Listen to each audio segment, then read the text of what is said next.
ver caras conocidas y que Dios nos siga concediendo este placer de poder reunirnos como hermanos acá para juntos poder escuchar la palabra. Y precisamente les pido que busquemos allá en Primera de Pedro. Primera de Pedro, capítulo 3.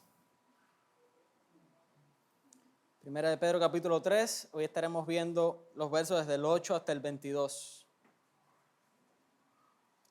Primera de Pedro, capítulo 3, versos desde el 8 hasta el 22. ¿Lo tenemos? Dice así la palabra de Dios. Finalmente, sed todos de un mismo sentir, compasivos, amando fraternalmente, misericordiosos, amigables, no devolviendo mal por mal, ni maldición por maldición, sino por el contrario, bendiciendo, sabiendo que fuisteis llamados para que heredaseis bendición. Porque el que quiere amar la vida y ver días buenos, refrena su lengua de mal y sus labios no hablan engaño. Apártese del mal y haga el bien, busque la paz y sígala, porque los ojos del Señor están sobre los justos y sus oídos atentos a sus oraciones, pero el rostro del Señor está contra aquellos que hacen el mal. ¿Y quién es aquel que os podrá hacer daño si vosotros seguís el bien? Mas también si alguna cosa padecéis por causa de la justicia, bienaventurados sois. Por tanto, no os amedrentéis por temor de ellos, ni os conturbéis, sino santificad a Dios el Señor en vuestros corazones, y estad siempre preparados para presentar defensa con mansedumbre y reverencia entre todo aquel que demande razón de la esperanza que hay en vosotros, teniendo buena conciencia, para que en lo que murmuran de vosotros como de malhechores, sean avergonzados los que calumnian vuestra buena conducta en Cristo. Porque mejor es que padezcáis haciendo el bien, si la voluntad de Dios así lo quiere, que haciendo el mal. Porque también Cristo padeció una sola vez por los pecados, el justo por los injustos, para llevarnos a Dios, siendo a la verdad muerto en la carne, pero vivificado en el Espíritu, en el cual también fue y predicó a los espíritus encarcelados, los que en otro tiempo desobedecieron, cuando una vez que esperaba la paciencia de Dios en los días de Noé, mientras se preparaba el arca, en la cual pocas personas, es decir, 8, fueron salvadas por agua. El bautismo que corresponde a esto ahora nos salva, no quitando las inmundicias de la carne, sino como la aspiración de una buena conciencia hacia Dios por la resurrección de Jesucristo, quien habiendo subido al cielo está a la diestra de Dios, y a Él están sujetos ángeles, autoridades y potestades. Vamos a orar. Amado Dios, gracias por este tiempo, Señor. Gracias por tu palabra eterna, inquebrantable, Dios mío. Ruego que tú estés moviendo, Dios mío, nuestros corazones, Señor, que podamos disponerlos para estar atentos a lo que tú tienes que decirnos en esta mañana, Señor. Ora también, Dios mío, a través de este débil instrumento humano, Señor, para que tu iglesia sea edificada y para que tu nombre, Dios, sea glorificado y levantado en este día, Señor. Gracias, Dios. Gracias porque tú nos guardas y tú nos has traído hasta aquí conforme a tu misericordia. Oramos en el nombre de Jesús. Amén. Mis hermanos, hasta ahora hemos estado con 3 sermones ya en esta gran sección que comenzó en el capítulo 2, versículos 11 y 12, donde decía Pedro: amados, yo os ruego como extranjeros y peregrinos que os abstengáis de los deseos de la carne que batallan contra el alma, manteniendo buena vuestra manera de vivir entre los gentiles, para que en lo que murmuran de vosotros como de malhechores, glorifiquen a Dios en el día de la visitación, al considerar vuestras buenas obras. Así comenzaba Pedro esta gran sección que ha ocupado desde el capítulo 2, verso 11, hasta este final del capítulo 3. Una sección que ha estado marcada por el tema de la sujeción y de la buena conducta. Hemos visto cómo Dios nos llama a una conducta agradable a Él frente a las autoridades, sometiéndonos a ellas, en los centros laborales, con nuestros jefes, y también en el matrimonio, cómo el esposo cuida de su esposa y cómo la esposa se somete a su esposo. Ahora en esta sección, los versos desde el 8 hasta el 22 que concluyen toda esta gran parte de la carta de Pedro, él nos estará enseñando cómo debemos de manera particular, mantener una buena conducta, pero relacionándonos entre nosotros los creyentes e incluso con aquellos que no lo son. Y la gran idea, la idea principal que nos está transmitiendo esta sección que acabamos de leer es la siguiente, nos hace un llamado. Mantengamos una conducta agradable a Dios, incluso si sufrimos por ello, siguiendo el ejemplo de Cristo. Y esta enseñanza la estaremos viendo en tres partes fundamentalmente. Una primera sección de los versos desde el 8 hasta el 12, Pedro nos estará enseñando mantener una conducta agradable a Dios. Ahora, en esta sección, él nos muestra qué tipo de conducta debemos conservar entre nosotros los creyentes y también con aquellos que no lo son, incluso con aquellos que se oponen activamente al Evangelio. Pero comienza diciendo en el verso 8, finalmente, o en conclusión, como dicen otras traducciones, ya nos ha dicho qué hacer ante las autoridades, ante nuestros jefes, cómo comportarnos en el matrimonio. Ahora nos da indicaciones específicas de cómo debemos comportarnos en nuestras relaciones como hermanos dentro de la familia cristiana y cómo debemos comportarnos en nuestras relaciones con aquellos que no conocen al Señor. Fíjense cómo dice en el verso 8, sed todos de un mismo sentir, compasivos, amando fraternalmente, misericordiosos, amigables. No es la primera vez en la carta, si recuerdan bien, no es la primera vez en la carta que se nos exhorta a que podamos amarnos fraternalmente. De hecho, como veíamos en el capítulo 1, este amor fraternal, este amor entre hermanos, este amor cristiano, es parte del propósito fundamental de Dios para salvarnos. Es algo, por tanto, a lo que debemos estar siempre atentos. La misericordia, la compasión y la humildad, que es curioso porque acá en la traducción de Reina Valera termina el versículo amigables, sin embargo otras traducciones ponen humildes. Y es interesante porque toda esta conducta que Pedro está describiendo acá debe ser central en la vida de los creyentes, no solo para la audiencia de Pedro, sino también para nosotros. Y es una conducta completamente contracultural. Por ejemplo, ser de un mismo sentir en la comunidad a la que le escribe Pedro y en el contexto histórico en el que su audiencia está viviendo.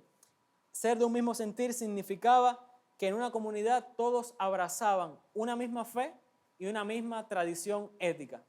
Seguir este mandato de Pedro acá para su audiencia significaba solamente haciendo esto. Era sinónimo de separarse por completo de toda la comunidad grecorromana que le rodeaba. Una comunidad idólatra, una comunidad que incluye todo, que generaliza todo, que abraza todo tipo de creencias. No, los cristianos se deben separar por esto, que son de un mismo sentir, abrazan una misma fe y una misma tradición ética. Y este llamado es para nosotros hoy también, a que podamos ser de un mismo sentir, de una misma mente, que podamos conservar la unidad. Entendemos que como personas al fin tenemos nuestras diferencias, pero como cristianos, ¿qué hacemos? Las cosas que son esenciales, las cosas que son innegociables, en ellas tenemos unidad. Pero si hay alguna diferencia en algún tema secundario, esas cosas no deben causar división entre nosotros. Lo mismo sigue diciendo, por ejemplo, la compasión y la humildad tampoco eran bien vistas en los tiempos de Pedro. Todo lo contrario, eran sinónimos de debilidad. Imagínese usted una sociedad competitiva, una sociedad donde el más fuerte es el que tiene la razón, que tú seas humilde, que tú seas compasivo, que tú seas misericordioso. Te van a decir, como me dijeron a mí el otro día, eres un extraterrestre. El amor fraternal al que nos llama Pedro, a ellos y a nosotros, era una burla en su tiempo. Los cristianos eran acusados falsamente de incesto porque se casaban con aquellos a quienes llamaban hermanos y hermanas. Gente que no conocía en qué creían los cristianos los acusaba.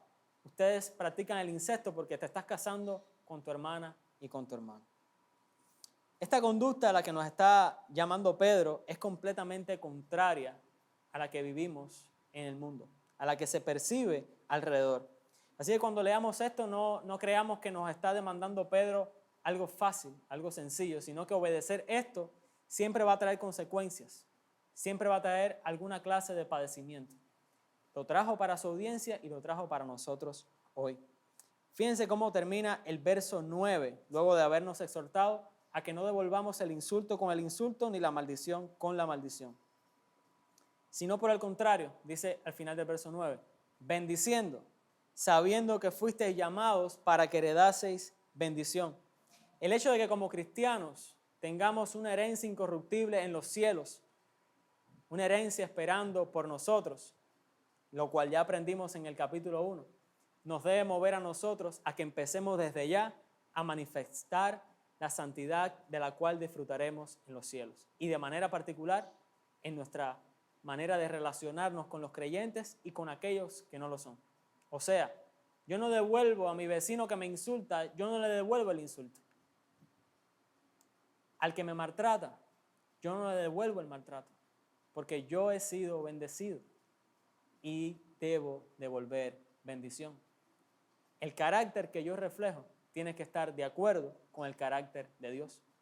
La obra que Él ha hecho en mí tiene que manifestarse en cómo yo me relaciono con los creyentes y con aquellos que no lo son. Una historia que yo recordaba cuando leí este pasaje es la que cuenta el libro Torturado por Cristo, que está también en forma de película. Y de hecho, creo que la tengo, así que después nos podemos ver en ese sentido. Esta película cuenta la historia, el testimonio real del pastor Richard Wurmbrand. Él y su familia sufrieron cárcel por causa de creer el evangelio y predicar el evangelio. Él fue torturado durante muchos años. Su esposa fue enviada durante unos 15 años, 16 años, a trabajar en una mina de trabajo forzado. Y su hijo, quedó huérfano todo ese tiempo. A este hombre en su prisión se le había prohibido orar. Tenían prohibido orar. Una noche, cuando él estaba orando, entra el carcelero y empieza a ofenderle, empieza a maldecirle, empieza a insultarle. Le dice, ya te he quitado todo, Richard, ya te he quitado todo, te he quitado tu familia, ahora tu mujer está presa, tu hijo está huérfano, te he arrebatado la iglesia, te he quitado a tus hermanos. Dime, te lo he quitado todo, ¿por qué estás orando? ¿Por qué sigues orando a este Dios invisible? Richard no le profirió insulto alguno. Él le dijo, estaba orando por ti. Esta es la manera en la que como cristianos manifestamos esto que nos está pidiendo Pedro acá. Yo no devuelvo la maldición con maldición. No, debemos hacer igual que este hombre. Él oraba por la vida de ese carcelero que le torturaba. Él no levantó su mano para responder con agresión al insulto. Tampoco ofendió. Tampoco respondió el mal con el mal, sino que lo respondió con los valores del reino de Dios. Pero aparte de esto, aparte de que el hecho de que hemos recibido una herencia incorruptible como razón para motivarnos a una conducta agradable a Dios, tenemos una segunda razón. Y es la que está describiendo Pedro en los versos desde el 10 hasta el 12, citando el Salmo 34, que ha sido citado en otras ocasiones en la carta para darnos como una base ética. Recuerden que el Salmo 34 fue escrito por David cuando fue liberado de los filisteos por Dios, y es un salmo básicamente de agradecimiento y de darle gloria a Dios por la salvación. Y él reconoce en el Salmo 34, los versos 16, que Dios bendice a los que hacen justicia, pero está en contra de aquellos que hacen el mal. Y Pedro aplica esa enseñanza a su audiencia. Ellos deben escoger cómo responder ante el insulto, ante la maldad, ante las ofensas, que reciben mayormente de afuera de la iglesia, pero incluso se ha dado, y se da hoy también, dentro de la comunidad cristiana. Ellos pueden responder a la maldición bendiciendo en vez de devolver el insulto con insulto, mostrando la obra transformadora de la gracia en ellos y su rechazo a esa antigua vida. O como aquellos, pueden escoger también responder como aquellos que persisten en su maldad y devuelven maldición con maldición. Ellos deben escoger y nosotros debemos escoger cómo responder. Si respondemos con una conducta aprobada por Dios o respondemos con una conducta a la que sabemos que Dios se opone rotundamente. Cuando somos ofendidos, debemos recordar, estamos ante los ojos de Dios. Una pregunta que debemos hacernos constantemente como cristianos es la siguiente.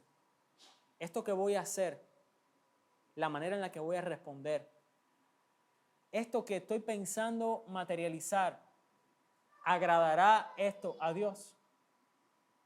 ¿Traerá esto gloria a su nombre?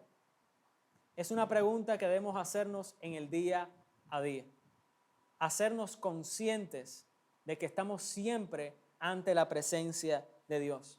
Un concepto que recoge bien esto fue levantado por el reformador Martín Lutero y ellos lo definían como coram Deo, que significa ante el rostro de Dios o en la presencia de Dios.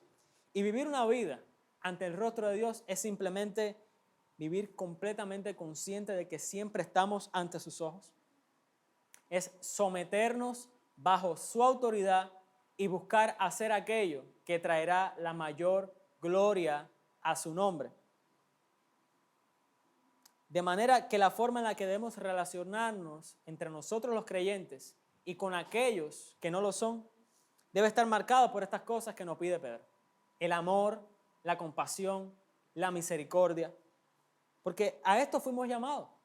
Debemos recordar que somos ciudadanos del cielo aquí en la tierra. Como nos dice al final del capítulo 1, estamos acá para anunciar las virtudes de aquel que nos llamó de las tinieblas a su luz admirable. Y esto es frente a las autoridades, es en el matrimonio y de manera general es en cómo nos relacionamos los unos con los otros y con aquellos que se oponen al Evangelio. Lejos de comportarnos como el mundo, no respondemos al insulto con insulto. Nos ha sido dada una herencia en los cielos, por tanto respondemos con el carácter del cielo. No ignoramos la necesidad del hermano, sino que somos compasivos. Buscamos cómo servirle, cómo ayudarle, cómo estar activo en el servicio al hermano que está en necesidad. Tenemos misericordia de ellos, los ayudamos. No ignoramos sus padecimientos. Cuando el hermano me regaña, vamos a decir, me corrige por alguna falta que yo he hecho, no me lleno de orgullo y no reconozco mi falta, todo lo contrario, soy humilde, reconozco, me equivoqué, perdóname. Estemos orando constantemente a Dios porque Él siga depositando amor por nuestros hermanos en nuestros corazones. Un amor que se traduzca en esa comunión, en esa unidad y en esa ayuda constante, ese interés constante por tu familia en la fe. El obispo anglicano Juan Carlos Ray nos resume en una frase cómo debemos, cómo se vive esa vida ante el rostro de Dios, la cual es una realidad que debemos siempre tener en nuestra mente y que debe regular siempre nuestra conducta. Fíjense lo que él dice: vive sabiendo que estás a la vista de Dios. Esto es lo que Abraham hizo, caminó delante de él. Esto es lo que Enoc hizo, caminó con él. Esto es lo que será en el cielo, la eterna presencia de Dios. Por tanto, no hagas nada que no quieras que Dios vea. No digas nada que no quieras que Dios oiga. No quieras nada, no escribas nada que no quieras que Dios lea. No vayas a ningún lado donde no te gustaría que Dios te encontrara. No leas ningún libro que no te gustaría que Dios te preguntara, ¿qué estás leyendo? En nuestro tiempo sería, ¿qué película estás viendo? ¿Qué video estás viendo en internet? Nunca pases tu tiempo de tal manera que no te gustaría que Dios te preguntara, ¿qué estás haciendo? Esta es la vida a la que nos está llamando Pedro.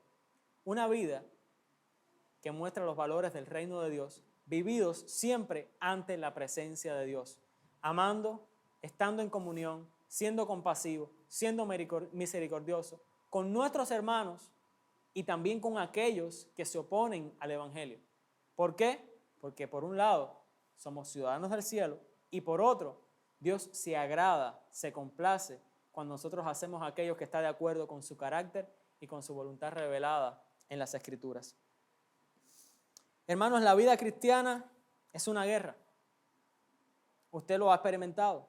yo creo que de manera particular la iglesia Nueva Vida ha vivido en carne propia que ser cristiano significa entrar en una guerra. Nadie puede esperar venir a Cristo y creer que no experimenta sufrimiento, que no experimentará sufrimiento de alguna clase. Incluso hoy, en esta sociedad del siglo XXI, que se dice inclusiva, que no importa lo que tú creas, lo que tú digas, igual te vamos a querer, los cristianos siguen siendo discriminados, siguen siendo tenidos por locos. Los universitarios siguen sufriendo la burla, o los adolescentes en sus escuelas siguen sufriendo la burla porque son cristianos.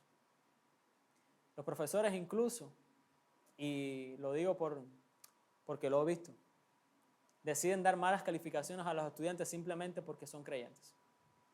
En los centros laborales, y lo sé porque he conversado con algunos hermanos acá, en los centros laborales, y especialmente en este tiempo de la pandemia, algunos han sido dados de baja, así sin ninguna otra razón que por su conducta cristiana. Entramos en una guerra cuando somos creyentes.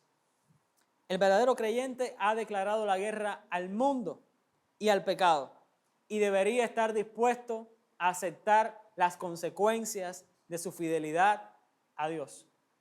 Como escuché hace mucho tiempo, sé obediente a Dios y espera las consecuencias. En esta primera parte, Pedro nos ha llamado a que hagamos aquello que agrada a Dios, y esto de manera particular en el contexto de las relaciones personales, tanto con creyentes como con aquellos que no lo son.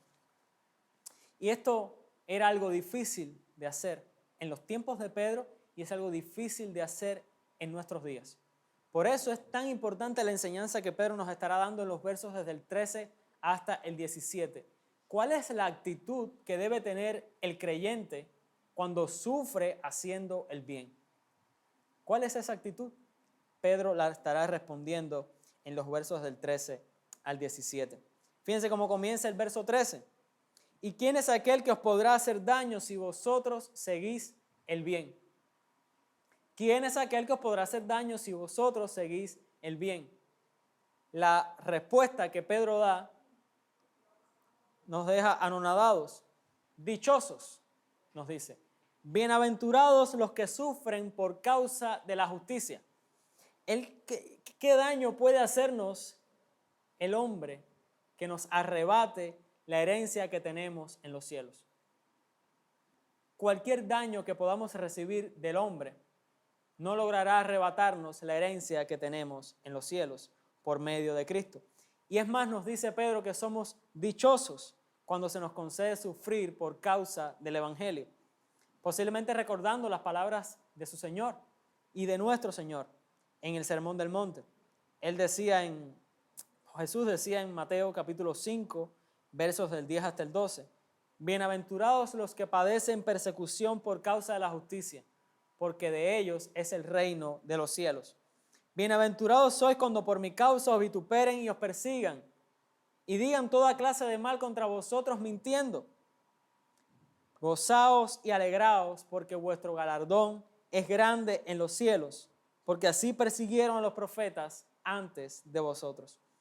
Cuando sufrimos por causa de nuestra buena conducta como cristianos, somos bienaventurados.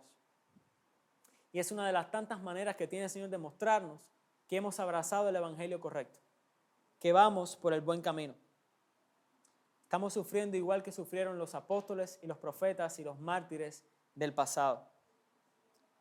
En el final del verso 14 y principio del verso 15, Pedro nos muestra cuál debe ser la actitud en la que debe perseverar su audiencia y en la que nosotros debemos perseverar cuando sufrimos por causa del evangelio, cuando nos amenazan por causa de nuestra conducta cristiana. Pedro en esta final del verso 14 y el verso 15 completo está haciendo una cita directa de Isaías capítulo 8, versos a partir del verso 12. Dice Karen Hobbs al respecto: Pedro les recuerda a sus lectores que no son los primeros del pueblo de Dios en recibir amenazas a causa de su conducta. No les temas ni te angusties. Pedro está citando Isaías 8:12. El estímulo profético de Isaías al reino del sur de Judá para que no tema a los aliados de Israel y Aram, que vienen contra Judá. En el contexto de Isaías, él está exhortando, Dios está dando palabra al profeta para que anime a su pueblo de que no tema las amenazas de los hombres, sino que Dios sea su temor. Que no tengan a otro a quien temer, que no sea a Dios.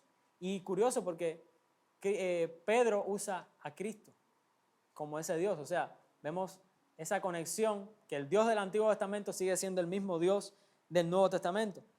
Aun cuando es un contexto completamente diferente, porque las amenazas de Israel vienen de afuera de sus fronteras, pero la comunidad a la que escribe Pedro está amenazada desde adentro de ese mismo contexto en el que están viviendo. Con el mismo propósito de alentar a sus lectores frente a la amenaza, aplicándola a los cristianos que no enfrentan los poderes hostiles desde afuera de sus fronteras, sino desde adentro. ¿Saben por qué los cristianos somos tan tercos en seguir haciendo lo que a Dios le agrada aún cuando recibimos amenazas por ello? Simplemente porque tememos a Dios y no a los hombres. Porque decidimos hacer lo que a Dios le agrada y no lo que los hombres nos piden que hagamos. Porque si esta conducta que tú me estás demandando no va de acuerdo con el carácter de Dios, yo no tengo por qué obedecerte. Porque Cristo es el único digno de ser temido por encima de cualquier autoridad humana, por encima de cualquier hombre. Honramos a Cristo cuando con humildad y de manera respetuosa explicamos nuestra fe a aquellos que se oponen. Es lo que se encarga la segunda parte del verso 15 y también el verso 16. Cuando explicamos de manera respetuosa a aquellos que se oponen el porqué de esa esperanza en nosotros, Cristo es honrado. De modo que si somos suficientemente sabios, podemos aprovechar incluso la más gruesa oposición como una oportunidad de predicar el Evangelio. Debemos estar atentos y debemos ser sabios para no perder esas oportunidades que Dios nos da de compartir su Evangelio. Y tener algo en cuenta, en un debate con uno creyente o incluso con creyentes, porque también se dan, no estamos buscando ganar un argumento, no estamos buscando ganar una discusión, estamos buscando ganar un alma para Cristo. Podemos haber ganado todos los argumentos lógicos, científicos, razonables por haber.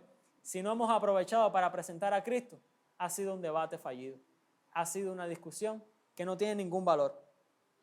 Pero esta actitud temerosa de Dios, esta presentación respetuosa de Cristo, esta defensa respetuosa de Cristo, necesita estar acompañada de una conducta ejemplar.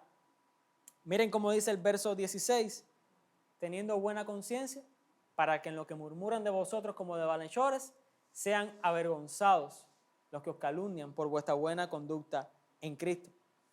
O sea, necesitamos respaldar estas afirmaciones con una conducta ejemplar. Los que se oponen al Evangelio podrán amenazarnos, pero no podrán negar que nuestra conducta es intachable. Por el contrario, serán avergonzados porque no hay mejores ciudadanos que los cristianos.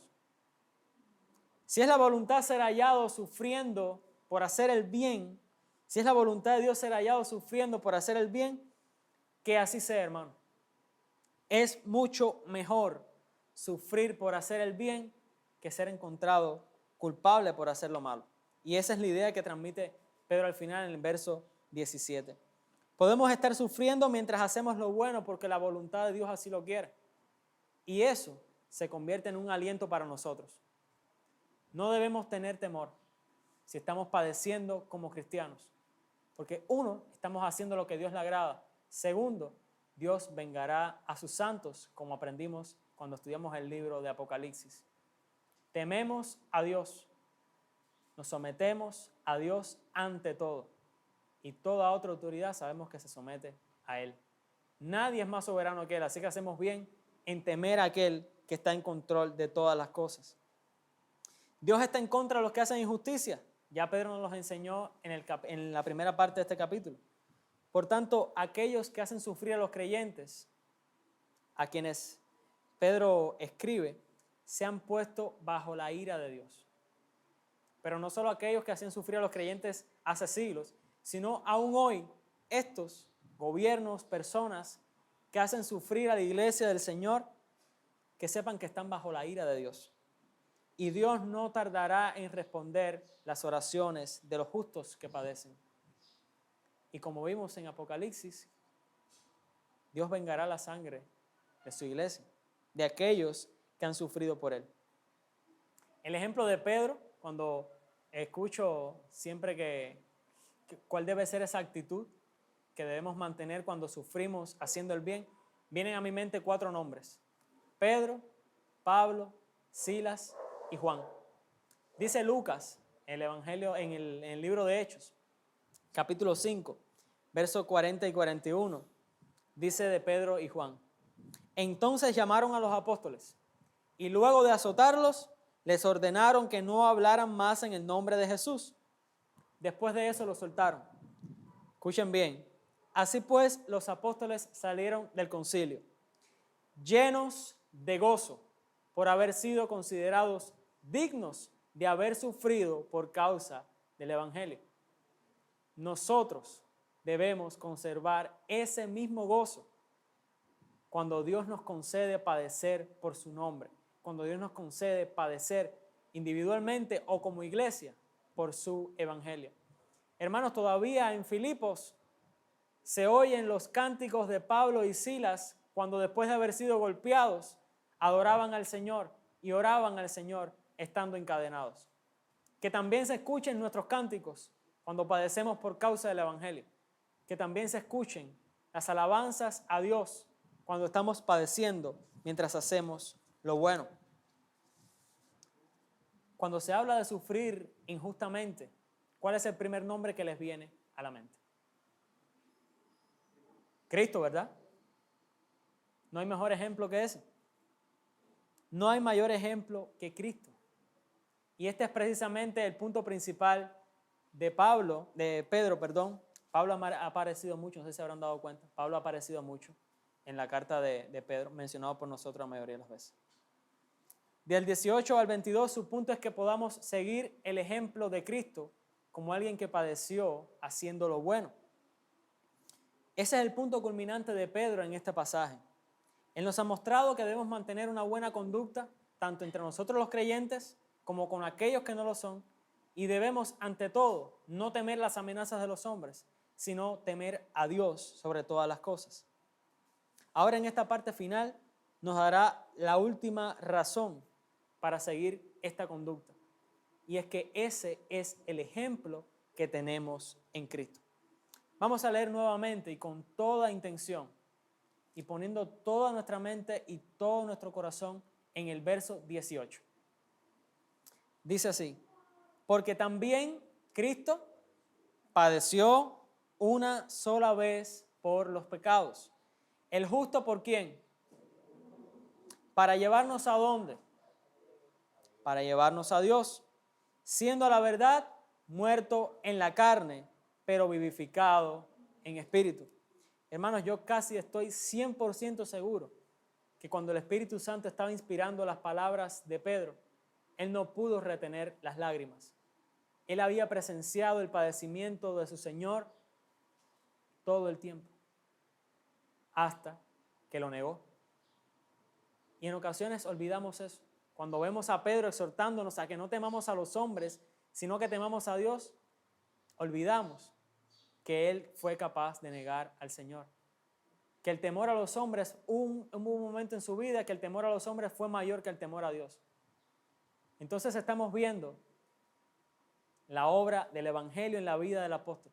Cómo él ahora es capaz de animarnos a nosotros a que no temamos a los hombres, sino que temamos a Dios. Cuando tenemos estas cosas en cuenta, podemos comprender que para Pedro el Evangelio no es un mensaje más. Miren, no es una historia triste que trata de conmover a las personas para dar lástima. El mensaje del Evangelio para Pedro es aquel mensaje que ha transformado su vida y que ahora él espera que la audiencia que le escucha y nosotros hoy podamos ser transformados también cuando vivimos ese Evangelio. Mi hermano, pocas veces vamos a encontrar en un solo versículo el mensaje del Evangelio de una manera tan explícita y tan clara. cuando no recuerdes cuáles son esos componentes esenciales del Evangelio, mira, toma nota. Primera de Pedro, capítulo 3, verso 18. Ahí tienes el mensaje del Evangelio. Recuérdalo y vívelo en tu vida. Y hay dos aspectos del Evangelio que quiero resaltar en esta mañana. Por un lado, el padecimiento de Cristo. No hubo ni habrá en esta tierra alguien más justo que Cristo. Sin embargo, Él experimentó sufrimiento. Él experimentó padecimiento, dejándonos su ejemplo para que sigamos sus pisadas, como veíamos en otros textos de esta misma carta. Si tenemos que sufrir haciendo lo bueno, que así sea, porque así estaremos imitando el carácter de Cristo. El Cristo, ese Cristo justo, que murió por nosotros los injustos. Algo que no podemos entender y que solo a través del amor de Dios podemos comprender cómo es que el justo Cristo padeció por nosotros, que seguimos aún, por lo menos en ocasiones, manifestando esa naturaleza pecaminosa.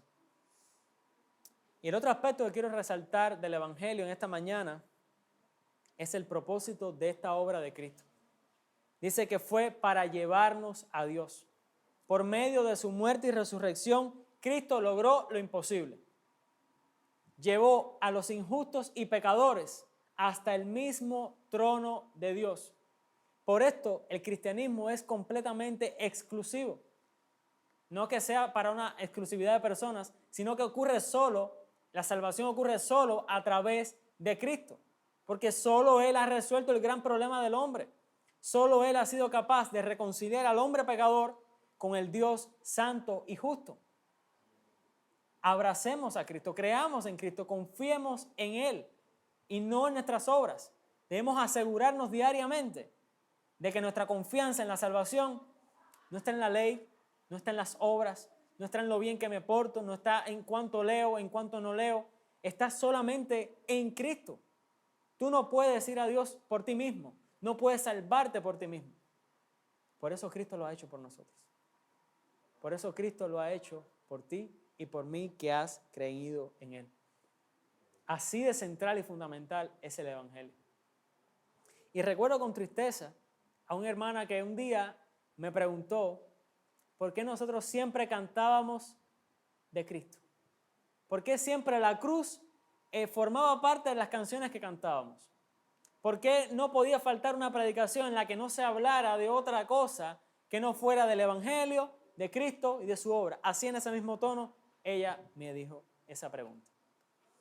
Ustedes no se imaginan cuánto yo me entristecí, porque el Evangelio, que es fundamental para Pedro, que ha sostenido a la iglesia durante más de 2000 años, que es tan glorioso, que seguimos profundizando en él y seguimos enamorándonos cada día más de este Evangelio glorioso. Para esta hermana había llegado a ser ordinario. Es triste. Y a nosotros puede ocurrirnos lo mismo. Así que estemos siempre atentos y recordemos que el Evangelio nos ha traído a Dios. Por eso debemos recordarlo y meditarlo todos los días. Nunca nos debemos cansar. En los versos siguientes, antes de llegar al final, Pedro hace una especie de paréntesis en los versos 19 y 21. Y debido a que este pasaje del verso 19 al 21, ha traído mucha confusión a la iglesia, ha sido objeto de divisiones. Curioso porque al principio Pedro nos llama a la unidad. Sin embargo, este texto que está aquí para alentar a la iglesia ha sido objeto de división. Hay muchas líneas de interpretación en estos textos.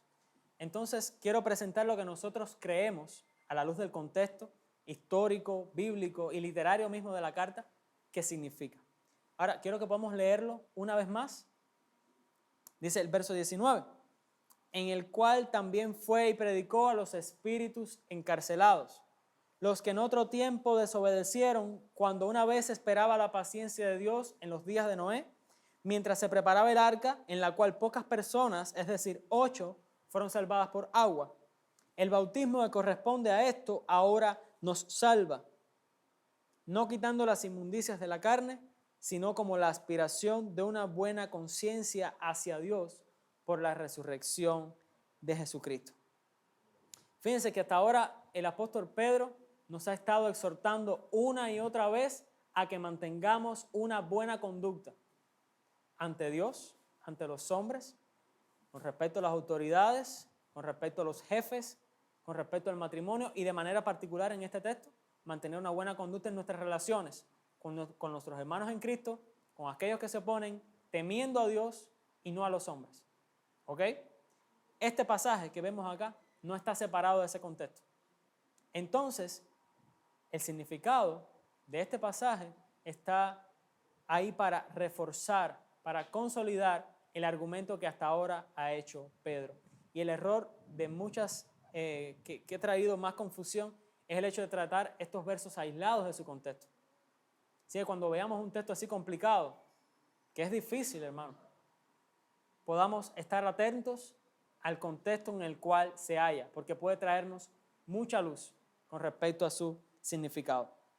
Ahora, lo que nosotros entendemos que significa el hecho de que Él fue, o sea, Cristo fue y predicó a los espíritus encarcelados, la interpretación, entendemos la línea de interpretación que más se adecua a este contexto y que respalda el punto que está haciendo Pedro, es el siguiente. Este versículo 19, está aquí para proclamar la victoria de Cristo sobre los espíritus demoníacos después de su muerte y resurrección. Y les voy a dar algunas razones de por qué entendemos esto. Primero, seguimos en el contexto. El verso 22, vamos a leerlo. Quien habiendo subido al cielo, hablando de Cristo, está sentado a la diestra de Dios. Y a Él están sujetas, ¿qué dice ahí? Ángeles, autoridades y potestades. Cristo ha proclamado su victoria sobre los espíritus demoníacos.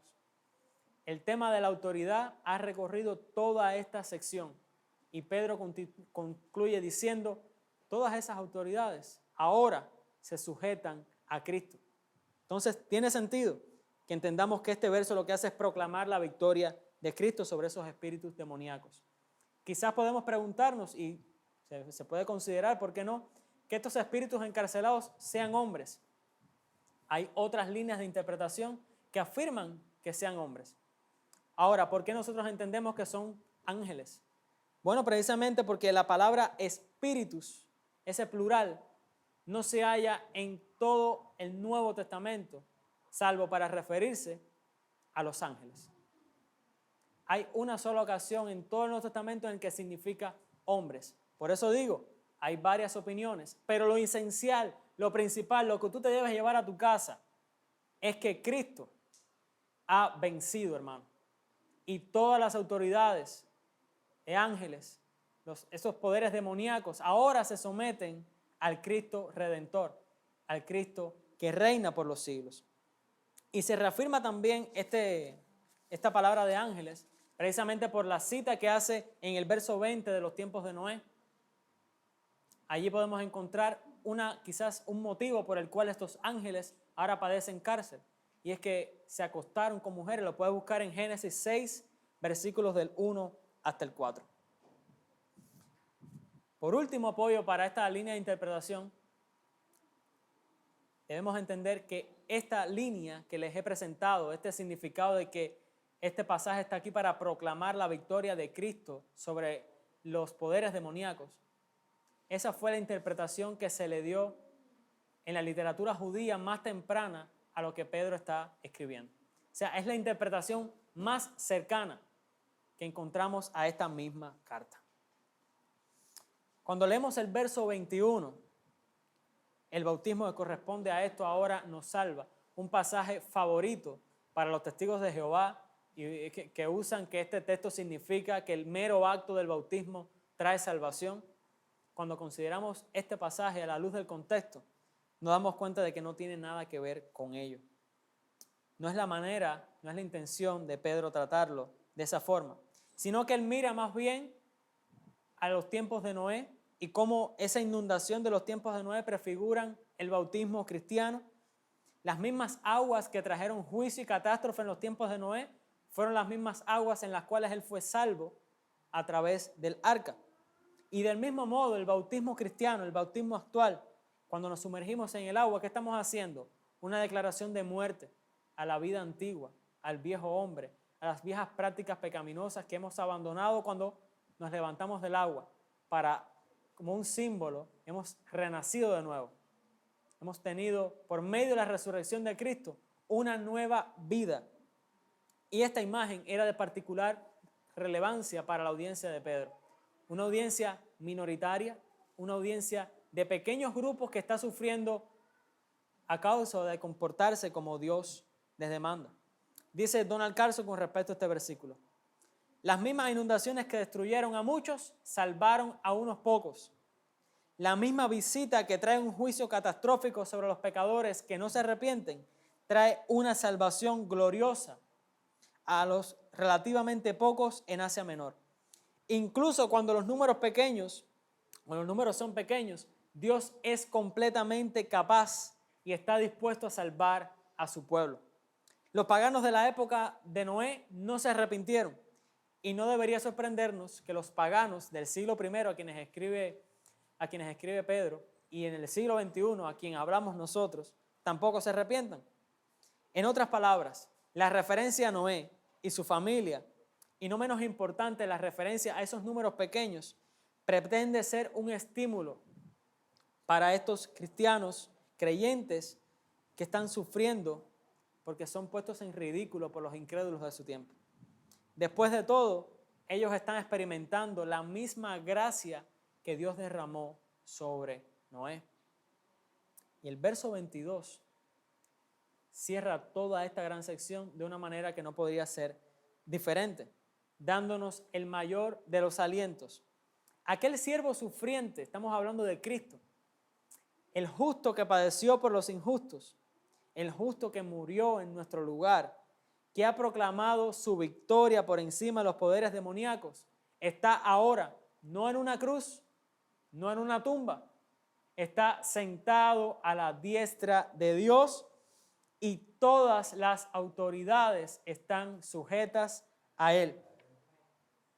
Y esto es algo, hermanos, que no podemos olvidar, porque es la verdad que ha englobado toda esta gran sección.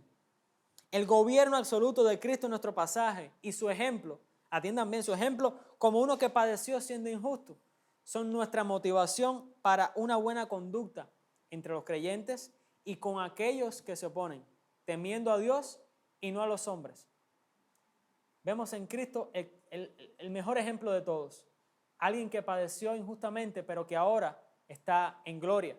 Nosotros seguimos el ejemplo de Cristo, padecemos injustamente con la esperanza de que Él nos llevará a esa herencia incorruptible en los cielos que vamos a recibir, porque ya Él así lo ha determinado, como leímos en el capítulo 1 de esta carta de Pedro.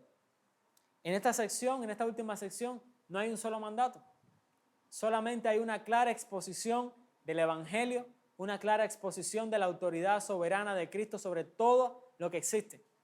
Por eso, no hace falta decir mucho más. El propio Evangelio impulsa al creyente a que siga el ejemplo de Cristo. No hace falta poner un mandato, no hace falta poner un imperativo, no hace falta poner una demanda. El Evangelio, cuando es abrazado, cuando es creído, dice: yo voy a seguir a Cristo.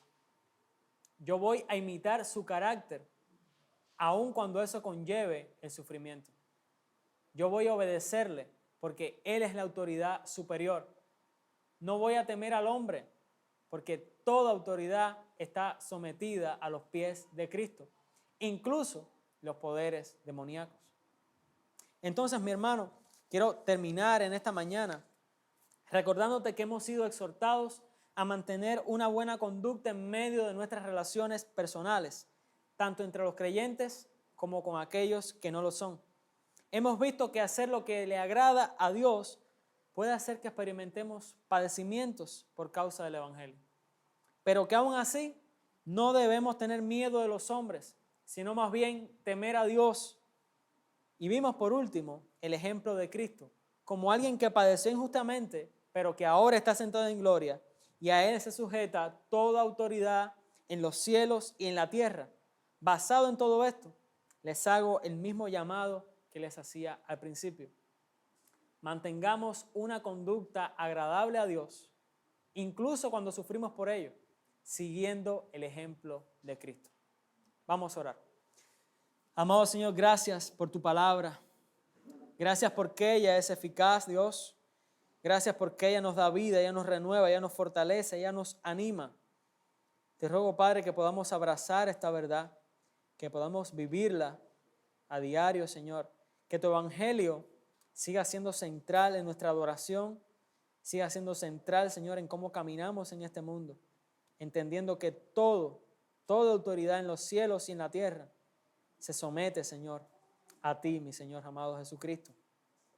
Que pueda tu iglesia, Dios mío, vivir confiada en tu gobierno absoluto, soberano, porque tú eres siempre bueno, Dios.